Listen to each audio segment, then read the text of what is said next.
अब मैं आप लोगों को 28वां अध्याय यानी भगवान का अष्टांग योग की विधि का वर्णन सुनाने जा रही हूँ। ध्यानपूर्वक सुनिएगा। अष्टांग योग वर्णन कियो कपिल देव हर्षाय, देवहूति माता सुनहि भगवत में चितलाय। भगवान कपिल देव बोले, माता मैं तुमसे उस योग का वर्णन करूँगा जिसके करने से मनुष्य परमात्मा में लीन हो जाता है। पुरुष को शास्त्रों के अनुसार कर्म करना तथा प्रारंभिक से प्राप्त भोगों में संतुष्ट रहना, तत्व ज्ञानियों की सेवा करना, विषय कामनाओं से अलग रहना, कर्म बंधन से मुक्त करने वाले कर्मों में लगे रहना, उदर के लायक पवित्र भोजन करना, एकांत तथा सुरक्षित स्थान में रहना, मन कर्म वचन से सब पर दया करना, सत्य बोलना, किसी की चोरी न करना, ब्रह्मचर्य से रहना, अधिक वस्तुओं को एकत्र न करना, धार्मिक ग्रंथों का अध्ययन करना, मन क्रम वचन से भगवान का चिंतन करना, प्राणायाम से अपनी इंद्रियों को बस में करना, कुमार्ग में गए हुए चित्त को शनै शनै वहाँ से हटाकर परमात्मा में लीन करना। योग साधन करने वाले साधक को पहले एक आसन पर अधिक काल तक बैठने का अभ्यास करना चाहिए। प्राणायाम के अभ्यास के हेतु स्वच्छ पवित्र स्थान होना चाहिए। वहाँ पर कुछ मृगचर्म आदि का आसन बिछावें। उस आसन पर शरीर को सीधा रखकर स्थिर करें तथा आनंद पूर्वक बैठे। फिर पूरक कुंभक तथा रेचक या इसके विरुद्ध रेचक कुंभक तथा पूरक क्रिया द्वारा प्राण मार्ग को शुद्ध करें।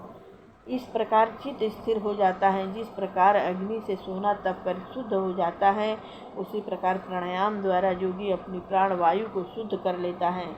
उससे मन तथा चित्त वश में हो जाता है। प्राणायाम के द्वारा वात पित्त कफ के दोषों को दूर कर किसी वस्तु पर ध्यान को स्थिर करके पापों को दूर करें। विषयों के विरुद्ध फल को सोचकर दुर्गुणों को दूर करे। जब इस प्रकार योग के अभ्यास करने से मन स्थिर तथा पवित्र हो जाता है, तब नासिका के अग्रभाग में अपनी दृष्टि लगाकर भगवान के श्री विग्रह का ध्यान करें। भगवान जय हे प्रभु। भगवान नारायण का मुख कमल करोड़ों कामदेवों से भी अधिक सुंदर है। कुछ कुछ ललाई लिए हुए नेत्र कमल के समान प्रफुल्लित हैं।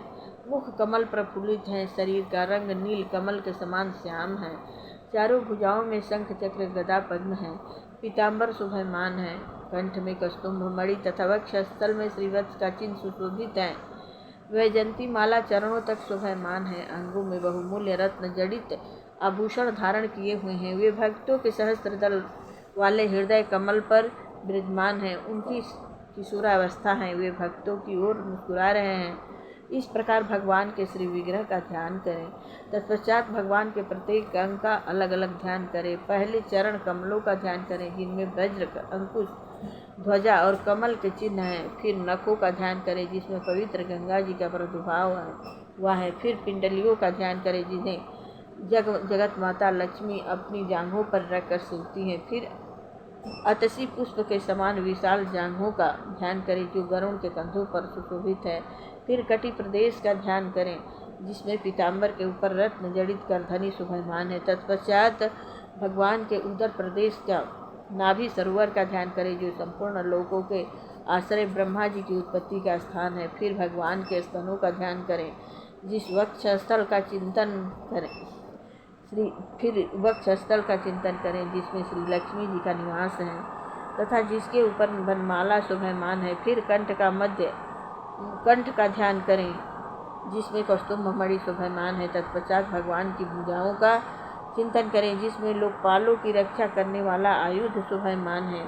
फिर साकार भगवान के मुख कमल का चिंतन करें, जिसमें सुंदर नासिका, मकराकृत कुंडल, कपोलों की घुघराई, काली घुघराली अलके तथा चंचल नेत्रों का ध्यान करें। तत्पश्चात भगवान की मधुर चितवन और मुस्कान का ध्यान करें। फिर उनकी धनुषाकार भौहें और हास्य का ध्यान करें। तत्पश्चात अरुण होठों का तथा दाढ़ी के समान सुंदर दांतों का ध्यान करें। इस प्रकार भगवान के ध्यान में स्थिर होकर संपूर्ण संसारिक पदार्थों से चित्त को हटा लें। जिस प्रकार तेल के समाप्त होने पर दीप शिखा समाप्त हो जाती है, उसी प्रकार अवगुण के समाप्त होने पर कर्म बंधन भी समाप्त हो जाता है।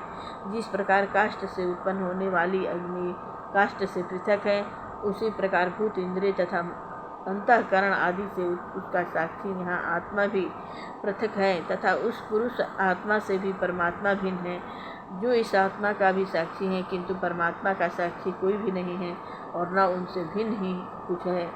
देह दृष्टि से अस्थि, जरायुध, अंडज, स्वेदज तथा उद्भिद ये 4 प्रकार के प्राणी अस्थि जीवात्मा हैं।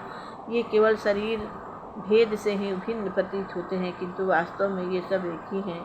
यह एक ही आत्मा भिन्न भिन्न शरीरों के कारण भिन्न भिन्न प्रतीत होती है। अतः भगवत भक्त को संपूर्ण जीवों को एक ही मानकर भगवान की माया को उनकी कृपा से जीतकर अपने ब्रह्म स्वरूप में लीन हो जाना चाहिए। प्रेम से बोलिए मंगलमय भगवान की जय हो, अष्ट सिद्धि की जय हो। जय जय राम कथा, जय श्री कृष्ण कथा। जिस श्रवण कर मिट जाता है जन्म जन्म का व्यथा। जय जय राम कथा, जय श्री कृष्ण कथा।